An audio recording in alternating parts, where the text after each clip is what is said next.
Maulana Shaukat Ali and Haranbari street traders association की ओर से 74वें गणतंत्र दिवस के मौके पर कई सांस्कृतिक प्रोग्राम का आयोजन किया गया। प्रोग्राम की शुरुआत तिरंगा फहराने के साथ हुई। संस्था के पात्रों और वार्ड नंबर 43 के पूर्व काउंसलर इकलाख अहमद ने तिरंगा झंडा फहराया। इस मौके पर यहाँ के मौजूदा काउंसलर आयशा कनीज और इरफान अली ताज भी उपस्थित थे। इस प्रोग्राम में संस्था के प्रेसिडेंट हाजी अबीद, इसरार अहमद, जहांगीर खान, मोहम्मद अकरम वगैरह मौजूद थे। इसके अलावा प्रोग्राम को कामयाब करने में खास तौर पर दानिश इखलाक की अहम भूमिका रही।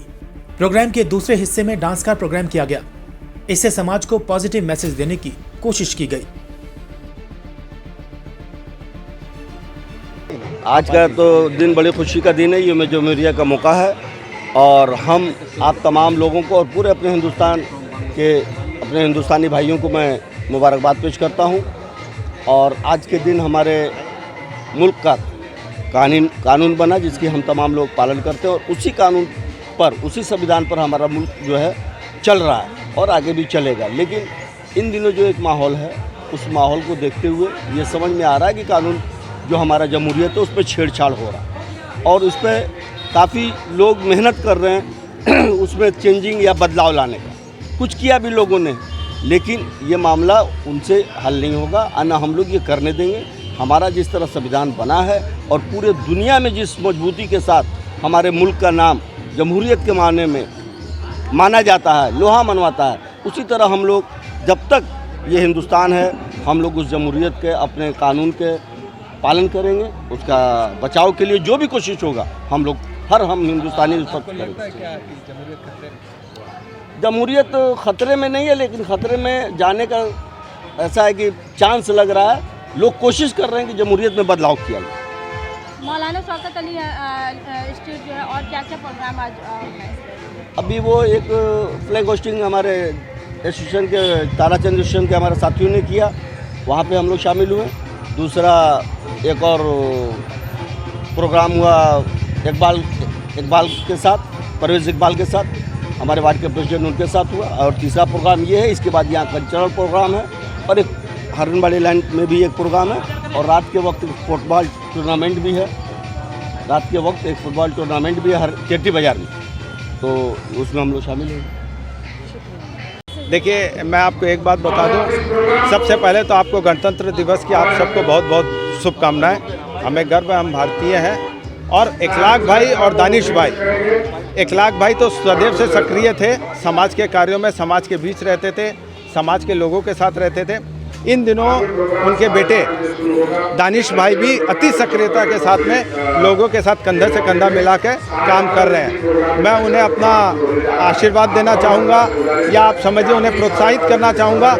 युवा पीढ़ी को आगे आना चाहिए और दानिश भाई बड़ी सक्रियता के साथ आगे आ रहे हैं, लोगों का हृदय जीत रहे हैं। तो मेरी शुभकामनाएं दानिश भाई के साथ में है। और ये ट्रेडर्स मौलाना शौकत अली स्ट्रीट और हरनबाड़ी ट्रेडर्स एसोसिएशन इस तरह के प्रोग्राम को लगातार करता आ रहा है। मेरा उनसे निवेदन है, इस तरह के प्रोग्राम में निरंतरता बनाए रखें, बराबर करते आएँ और हम लोगों को बुलाएं। हम लोग को यहाँ आने में बहुत आनंद आता है। देखिए, ऐसा है कि इखलाक भाई का या जाति पाति का उनके नज़र में कोई मोल नहीं है और ये कोई आज की बात नहीं है। अगर आप इखलाक भाई के 20-30 साल पुराने भी इतिहास देखेंगे तो उन्होंने कभी जाति धर्म के नाम पर अलगाववाद को बढ़ावा नहीं दिया है। और हमारे ताराचंद दत्ता स्ट्रीट और यहाँ पर हरनबाड़ी लेन में तो आप एक ऐसा माहौल देखेंगे जहाँ पर हिंदू और मुस्लिम के बीच में कोई फ़र्क नहीं है। दोनों ही एक दूसरे के साथ बड़े प्रेम के, बड़े उत्साह के साथ में और सभी तरह के प्रोग्रामों में एक साथ रहते हैं। तो हमारे यहाँ ऐसी कोई प्रॉब्लम नहीं है और हम लोग बड़े आराम से दोनों धर्म के लोग एक दूसरे का आदर करते हुए, एक दूसरे को प्रोत्साहित करते हुए एक दूसरे के साथ रहते हैं, एक दूसरे के साथ रहेंगे। क्या इखलाक साहब के मंच की तरह पूरे हिंदुस्तान को भी होना चाहिए? देखिए, हिंदुस्तान ने कभी भी अलगाववाद का समर्थन किया ही नहीं। हमें इस देश पे गर्व है। ये देश लोकतांत्रिक देश है। लोकतंत्र के अंदर की सबसे बड़ी खूबसूरती क्या होती है? जब आप विपरीत धर्म वालों को आदर के साथ देखें, सहिष्णुता के साथ देखें। यदि आप विपरीत विचारधारा के साथ में सहिष्णुता का विचार रखेंगे, आप उनके आदर का विचार रखेंगे तो लोकतंत्र और मजबूत होगा। तो लोकतंत्र को कोई कमज़ोर नहीं कर सकता। केवल भारत ही एक ऐसा देश है जहाँ आज तक लोकतंत्र 75 वर्ष के बाद में भी कायम है और आगे भी कायम रहेगा। हमें इस लोकतंत्र पर गर्व है।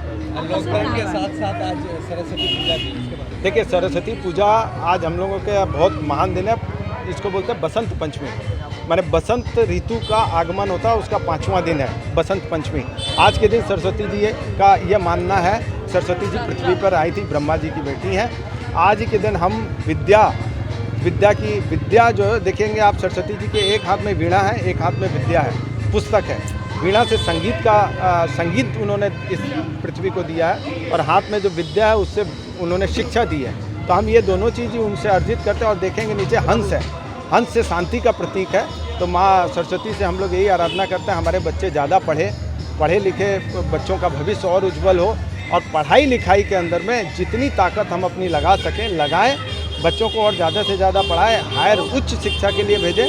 उसके लिए माँ से आशीर्वाद ग्रहण करेंगे। माँ हम लोगों के लिए सुख दे, शांति दे, समृद्धि दे, स्वच्छता दे, और हमारे लिए शुद्धता दे। बहुत खुशी की बात है, हम लोग उस लायक है। आज सब हम लोग को सब बुलाते हैं, और ये बहुत बड़ी आज़ादी का दिन है। आज बहुत खुशी का दिन है। इसी तरह हर साल हम लोग साथ में मनाते जाएं, और लोगों का प्यार है, लोगों का साथ है, इसलिए आज हम लोग यहाँ पे आगे बढ़ने की काफी ज़्यादा प्रोग्राम होने वाला है उसकी तैयारी करें। हमारा प्रोग्राम वो बड़े हैं और हम लोग छोटे हैं। जल्दी हम लोग एमएलए साहब आ रहे, जाना पड़ेगा। ठीक है, और ज़्यादा कुछ मैं नहीं बोलूँगी, आप समझ